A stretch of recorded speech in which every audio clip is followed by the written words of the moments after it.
Assalamualaikum warahmatullahi wabarakatuh. Perkenalkan, saya Debbie Puspita Alivia dengan NIM 24320226 dari salah satu anggota kelompok 8 yang ingin mempresentasikan mengenai analisis SWOT dari salah satu film yang berjudul Mengusahakan Pertolongan Ilahi. Akan tetapi, di sini saya tidak sendiri, melainkan ditemani oleh 3 rekan saya, yaitu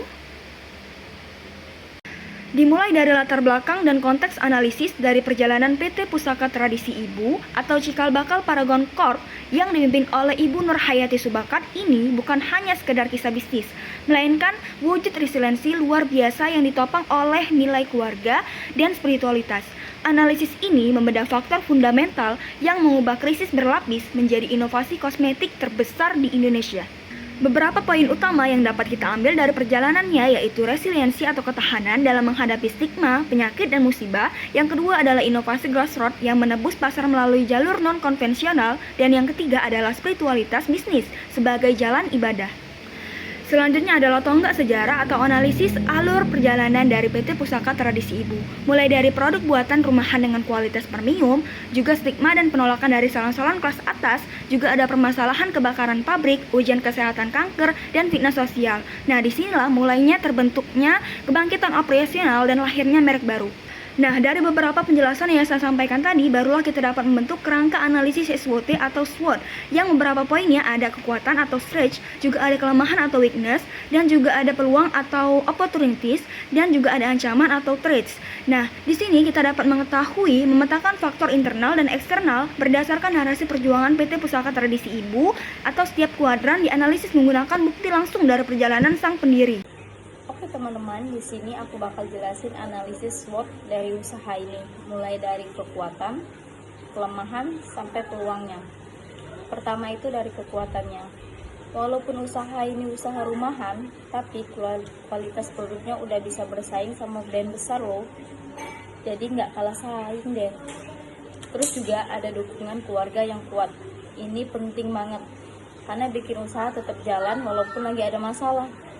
Dan yang menarik, bisnis ini punya nilai dan tujuan yang lebih dari sekedar cari untung, tapi juga ada unsur ibadah dan motivasi pribadi. Nah, di balik itu ada kelemahannya. Yang paling kelihatan itu terlalu bergantung sama satu orang. Jadi kalau orang itu kenapa-napa, usaha ini jadi sedikit terganggu. Terus juga karena masih dianggap usaha rumahan, jadi agak susah masuk ke pasar yang lebih premium. Dan terakhir, fasilitasnya masih terbatas. Jadi produksi belum bisa maksimal dan kadang terganggu hal teknis. Nah, yang ketiga ini ada peluang. Kalau dari peluang, sebenarnya ini cukup besar. Ada penjualan dari mulut ke mulut, yang justru kuat banget di usaha kecil. Terus juga sekarang lagi tren produk halal dan berbasis nilai. Ini bisa jadi keunggulannya. Dan ke depan ada peluang buat mengembangkan usaha jadi lebih besar, misalnya nambah kapasitas produk. Jadi intinya, walaupun ada beberapa kekurangan, usaha ini punya potensi besar buat berkembang kalau dimaksimalkan dengan baik. Di sini saya akan menjelaskan ancaman eksternal. Di poin pertama ada penolakan pasar dan sentimen patriarki. Di sisi eksternal, bisnis kita menghadapi tantangan yang cukup kompleks. Yang pertama itu adanya hambatan pasar dan sentimen patriarki, di mana masih ada keraguan terhadap kredibilitas produsen lokal, terutama karena bias gender. Untuk poin kedua itu ada bencana operasional. Kita pernah menghadapi bencana operasional berupa kebakaran yang sempat melumpuhkan aset fisik hingga 100%. Untuk poin ketiga, adanya reputasi dan pencemaran nama baik. Adanya tekanan sosial atau fitnah yang menyerang reputasi pribadi pemilik, yaitu tujuannya untuk menjatuhkan moral kami. Untuk slide berikutnya itu ada matrix SWOT komprehensif. Melalui matrix SWOT ini kita bisa melihat bahwa kekuatan strength utama kita ada pada kualitas produk yang setara merek besar dan dukungan keluarga yang solid.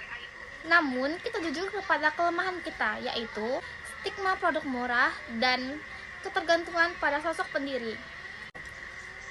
Peluang, kita akan fokus pada pasar kosmetik halal dan ekspansi pabrik.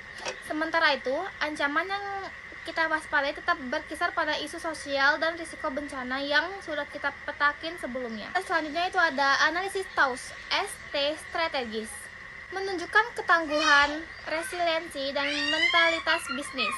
Bagaimana kita mengubah krisis menjadi resolusi? Nah, di sini kita akan menerapkan strategi ST. Kami akan menggunakan kekuatan internal, yaitu filosofi bisnis sebagai jalan ibadah untuk melawan ancaman eksternal. Adapun tindakan strategis kita sederhana namun kuat.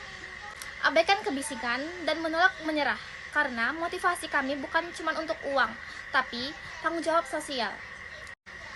Kehilangan aset fisik tidak akan memastikan moral perusahaan, seperti kutipan di bawah ini, yaitu kita harus siap menerima ujian jika kita mencapai keberhasilan. Mengapa Wardah lahir? Sebuah keputusan strategis. PT Pusaka Tradisi Ibu menghadapi masalah nyata di awal perjalanannya. Produknya dipandang murahan, identik dengan salon rumahan dan nyaris tidak punya iklan. Daripada memaksakan diri bersaing head to head dengan merek besar di salon premium, mereka memilih jalan berbeda, menciptakan identitas baru yang tetap premium tapi berakar pada nilai murni. Dari sinilah nama Wardah yang berarti mawar lahir, bukan sekedar nama tapi sebuah repositioning total. Konklusi krisis justru jadi titik balik.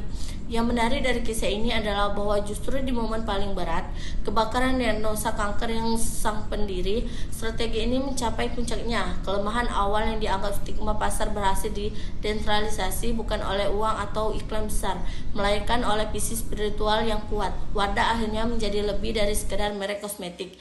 Ia menjadi simbol ketenangan dan keberhasilan, seperti mawar yang mekar di atas air. 3 pelajaran utama dari seluruh perjalanan ini, ada 3 hal yang bisa dipetik. Pertama, ketangguhan mental pemimpin itu sendiri adalah aset bisnis. Saat modal terbatas dan situasi darurat, kekuatan mental sang pendiri terbukti sama nilainya dengan modal finansial.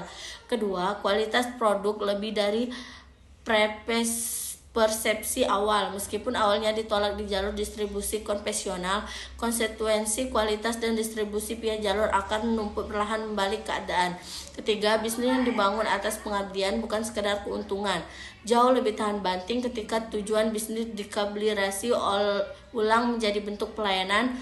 Loyalitas pelanggan tumbuh secara organik dan sulit digoyahkan oleh guncangan pasar sekalipun. Baiklah, mungkin itu saja pemaparan materi yang dapat kami sampaikan. Saya Debbie Puspita Olivia dan 3 rekan saya yaitu mengucapkan terima kasih. Wassalamualaikum warahmatullahi wabarakatuh.